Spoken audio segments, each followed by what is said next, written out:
Ya, kita mulai live. Shalom, Om Swastiastu, salam kebajikan. Saudara sebangsa dan setanah air Indonesia, bertemu kembali dengan Hendro Verleso.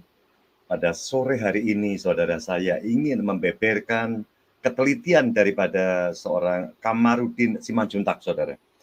Jadi Kamarudin Simanjuntak meneliti untuk kasus daripada Vina Cirebon ini dengan teliti, saudara. Ada juga misalkan dia membiarkan pengacara Otto Hasibuan masuk juga, terjun juga di dalam kasus Vina Cirebon ini. Tapi kalau saya lihat di sini adalah dari Kamarudin Simanjuntak itu mulai dari awalnya, saudara. Jadi misalkan kita berbicara masalah Peggy. Jadi Peggy dulu ditarik dari mungkin Peggy ini kan sekarang sudah ditangkap oleh polisi dan dikatakan katanya salah tangkap. Nah, tapi ini dipelajari oleh Kamarudin Simanjuntak, saudara. Kamarudin Simanjuntak mempelajari tentang siapa ayah daripada Peggy Setiawan ini. Ya kan dia mulai dari bapaknya, saudara, karena ini pertalian batin ya.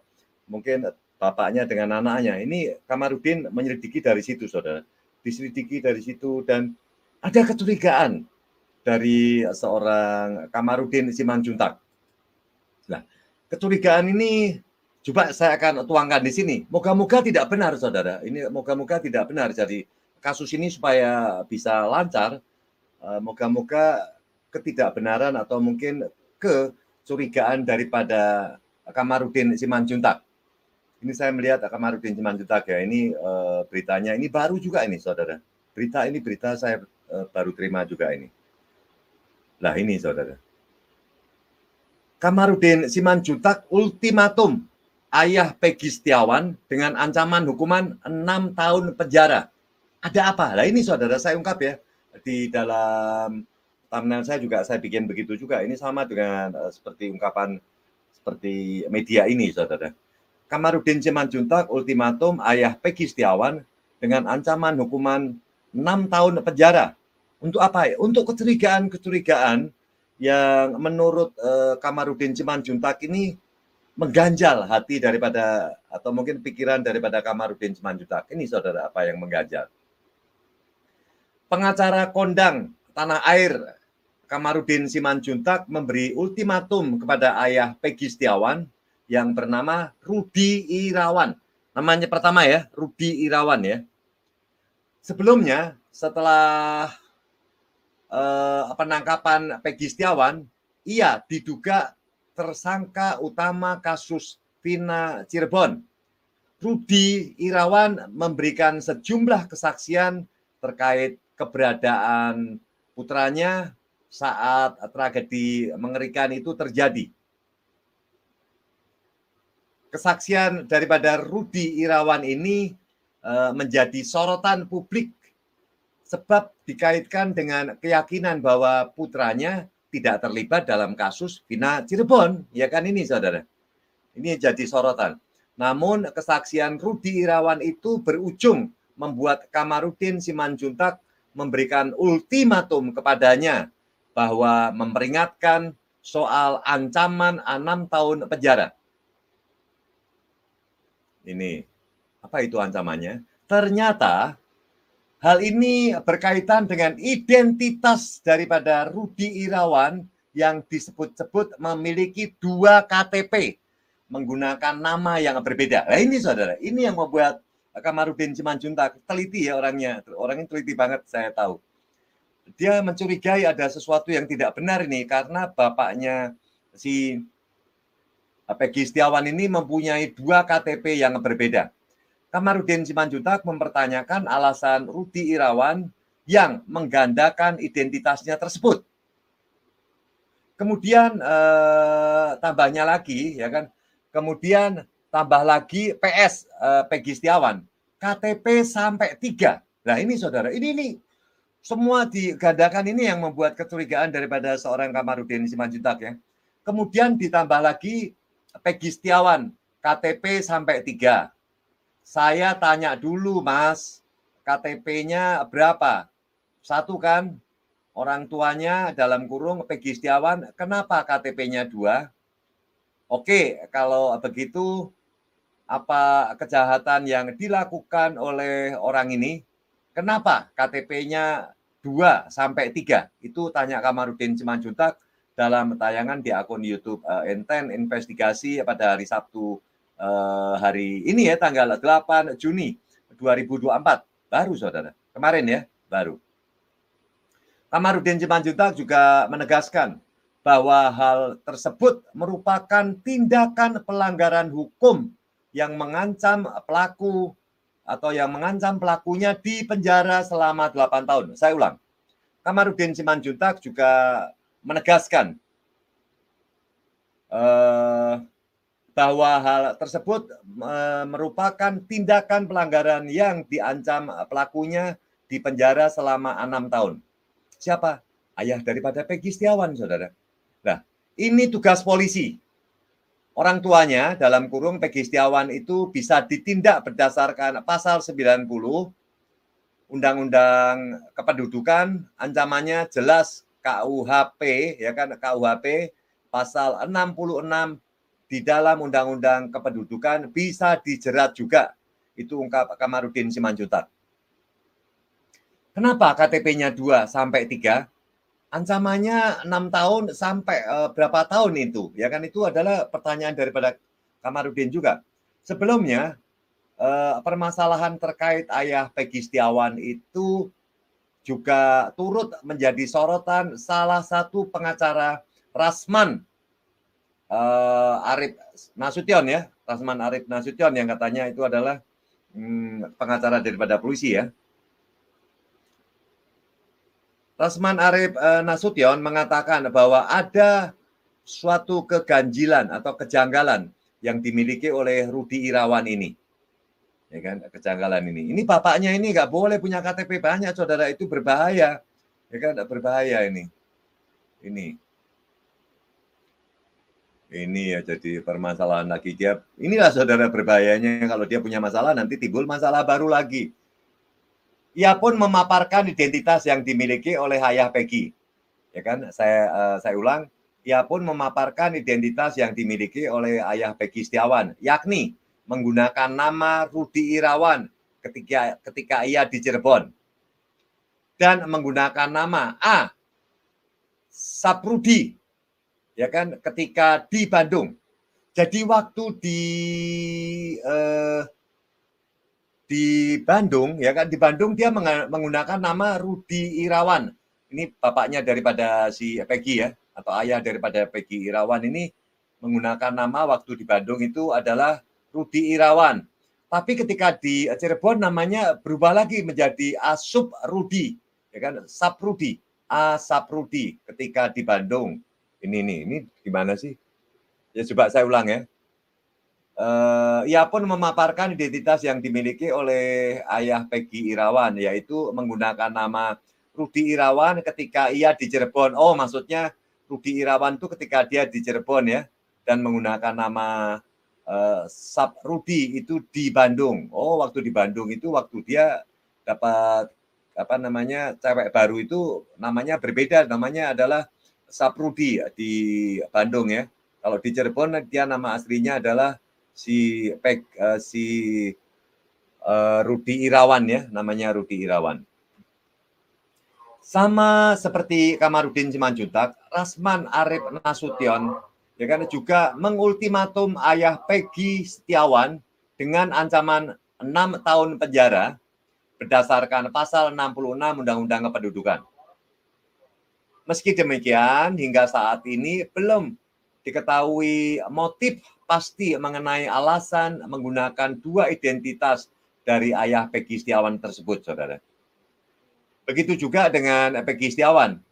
Hingga saat ini belum diketahui pasti sosok Peggy Setiawan asli yang menjadi pelaku utama pembunuhan Vina Cirebon. Sementara itu, publik meminta Kamarudin Simanjuntak untuk menjadi kuasa hukum Peggy Setiawan karena menilai polisi salah tangkap. Nah, mungkin kalau misalkan Kamarudin diminta untuk menjadi kuasa hukum daripada Peggy Setiawan, makanya ini adalah ketelitian daripada Kamarudin ya. Ditelisik dulu saudara, disidiki dulu. Mungkin ini kan bertalian dengan bapaknya siapa, namanya siapa, yaitu diselidiki oleh Bapak Kamarudin. Dan ternyata di sana mencurigakan karena mempunyai dua nama yang berbeda. Jadi kalau di Cirebon namanya Rudi Irawan, kalau di Bandung namanya kok Saprudi. Nah, ini yang membuat daripada saudara kita Bapak Kamarudin. Ya. Namun Kamarudin enggan menjadi kuasa hukum Peggy. Nah ini saudara. Namun Kamarudin enggan menjadi kuasa hukum Peggy dan menyatakan lebih tertarik menjadi pengacara korban. Siapa itu? Yaitu adalah Vina Cirebon, ya kan? Si Kamarudin dia tidak ingin menjadi pengacara daripada Peggy, tapi dia tertarik untuk menjadi pengacara Vina Cirebon seperti Hotman Paris Hutapea, ya kan? Dia menjadi pengacara daripada Vina, ya kan? Inilah ada beberapa hal yang mesti kita ungkap, saudara. Ya kan? Kita ungkap lagi nih mengenai Peggy Setiawan lagi nih. Tapi buat saudara-saudara saya yang kalau misalkan ingin hadir ya silahkan hadir di sini. Saya akan berikan informasi yang lainnya nih. Dan buat saudara-saudara saya yang ada di live chat ya semoga saudara tolong di subscribe, di like dan dikasih komen ya. Saya akan ungkap lagi nih saudara. Ini adalah mengenai Peggy dulu ya, mengenai Peggy dulu. Dan ini sebentar, ini ada berbeda ya. Yang ini yang sedikit yang berbeda. Sebentar. Saya ungkap dari sini dulu deh. Ini ada juga ini. Peggy Setiawan lagi, saudara. Banyak, saudara. Nanti saya akan berikan juga sekalian sama Suroto lagi ya. Suroto adalah orang yang melihat Peggy dan melihat daripada si Vina dan Eki ya. Nanti saya akan ungkap juga. Ini Peggy Setiawan di sini saya lihat ya. Ini tersangka pembunuh Vina. Ini kita lihat apa ini ya beritanya. Nah ini. Peggy Setiawan tersangka pembunuhan Vina Cirebon ajukan pra peradilan dan penangguhan penahanan. Nah ini saudara. Ini adalah berita baru juga ini. Ini beritanya ini adalah baru dan dia ingin mengajukan pra peradilan dan penangguhan penahanan. Dan itu biasanya diajukan oleh pengacara-pengacaranya kan kita tahu. Ya kan ada pengacaranya termasuk adalah si Kili-Kili juga dan ada juga yang masih muda juga. Semestinya dia harus mengajukan permohonan bahwa dia akan melakukan pra peradilan dan penangguhan penahanan. Ini. Peggy Setiawan kasus pembunuhan Vina Cirebon dan Eki akan mengajukan pra peradilan atas penetapannya sebagai tersangka. Bagus ya. Dia harus mengajukan pra peradilan dulu. Jadi selain itu, ia juga akan mengajukan permohonan penangguhan penahanan di Polda Jabar. Itu harus dilakukan juga, tapi tidak semudah itu, saudara. Kalau penangguhan pasti melalui persyaratan-persyaratan yang diajukan oleh Polda Jawa Barat ya, Polda Bandung. Hal ini diungkapkan oleh penasihat hukumnya, ya kan, Niko Kili-Kili. Niko mengatakan bahwa timnya akan membahas langkah-langkah selanjutnya, termasuk kemungkinan penangguhan penahanan. Hari ini tim lawyer ya akan kumpul untuk membahas soal itu. Itu ujar ini waktu dia ini dibuat adalah minggu yang lalu, saudara. Ya kan minggu yang lalu ini sudah diungkap. Nanti saya akan maju ke sini ya. Ini yang diungkap daripada si Niko Kili-Kili. Dia berkumpul dengan pengacara-pengacara daripada Peggy Setiawan untuk mengajukan pra peradilan dan penangguhan penahanan. Ini saya selesaikan dulu, habis itu kita akan ungkap ini yang ini. Nah ini kita lihat ya. Ini adalah berita baru, saudara. Karena tadi adalah berita yang minggu yang lalu. Dia kan sekarang ini mungkin sudah membuat, saudara, prosesnya sedang berjalan, dilakukan oleh Peggy, dan dia melakukan penangguhan dan mungkin penangguhan penahanan dan lain-lainnya pasti saudara. Dan inilah coba kita ungkap apa yang dilakukan mereka dan apa diungkap oleh seorang Susno Dwaji. Susno Dwaji sebenarnya dia tidak mengomentari apa daripada apa yang dikatakan oleh Kamarudin, tapi dia justru mengomentari kerja daripada kepolisian di khususnya Jawa Barat, saudara, Bandung. Ini adalah kritik semua dari Susno Dwaji ditujukan kepada aparat penegak hukum atau kepolisian. Nah, ini adalah mantan Kabar Eskrim Susno Dwaji menyoroti ada kelemahan penyidik dan dalam menangani kasus pembunuhan Vina pada tahun 2016. Oleh karenanya menurutnya kini harus diapakan? Coba ini lihat ya, kita lihat. Susno Dwaji ya, kita berbicara mengenai Susno Dwaji ya, dia dulunya adalah Kabar Eskrim, ya kan? Terus dia ingin mengomentari masalah ini, terus dia melihat dari kasus yang sedang terjadi, ya kan? Karena dia tahunya kan akhir-akhir ini kayak kita, saudara, akhir-akhir ini. Nah, sekarang ini dia sedang menyelidiki, terus dia bukan menyalahkan daripada para tersangka yang ditangkap atau mungkin Peggy Setiawan, tapi dia justru menyoroti kerja daripada kepolisian.